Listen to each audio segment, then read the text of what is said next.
miracles scientifiques dans le Coran. Merzougi Ammar, il y a beaucoup de abus de prophète Mohammed, mais nous allons le défendre en utilisant le savoir.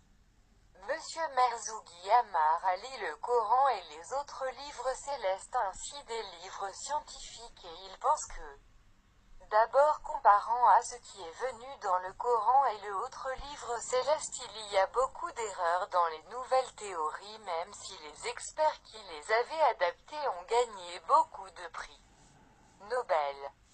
1. La théorie du Big Bang est d'un grand mensonge et n'est pas du tout logique. Le Coran a détaillé comment le universe a commencé, le but de le créer et comment il va finir. 2. La théorie de l'âge de la Terre qui dit que l'âge de la Terre est de 14,7 milliards est totalement faux et l'âge réel de la Terre ne dépasse pas quelques millions d'années. 3. La théorie qui dit que les stars s'éloignent de la Terre d'une vitesse équivalente à celle de la lumière est ridicule car si cela est vrai nous ne pouvons plus voir les stars.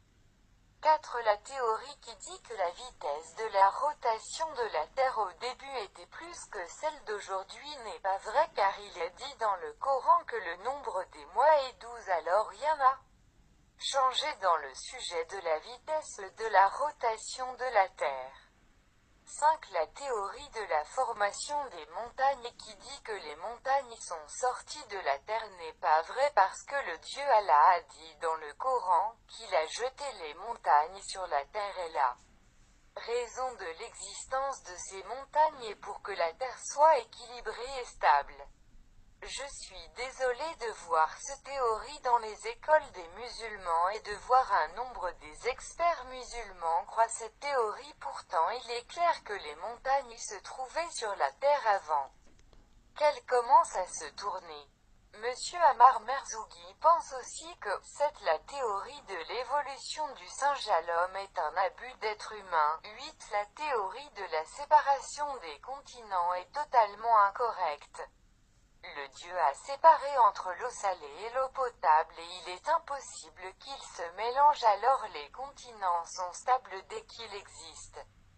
9. Le prophète Mohammed est venu pour apprendre à l'être humain le savoir et les bonnes habitudes. Il est venu en apportant avec lui la civilisation et le savoir. Les signes de la fin du monde sont très clairs et Merzougi Ammar pense qu'il ne reste que 50 ans pour la fin. Ce sont les titres des sujets dont Merzougi Ammar parlerait prochainement en détail et nous arrivons ensemble à un résultat que c'est le Dieu qui a créé ce monde qui a un début et une fin et cela existe dans les livres célestes malgré les falsifications dans ces livres. En réalité tous les livres célestes reviennent à un seul livre. On peut considérer les livres falsifiés au début les Juifs ont falsifié leur livre Torah. Et après cela ce sont les chrétiens qui falsifiaient leur livre la Bible c'est la raison pour laquelle le Coran est venu pour corriger tous ces livres et le Dieu se promit de protéger ce Coran qui contient tout ce dont l'être humain a besoin pour comprendre le début de cet univers, sa fin, et le but de le créer. Le Dieu a défié les êtres humains de créer un livre similaire de Coran qui contient de l'histoire, le savoir et la conversion. Je suis certain que les abusifs n'ont pas lu le Coran et n'ont même pas lu leur livre céleste et je les conseille de le lire et ne pas être dur car le prophète Mohammed est crédité de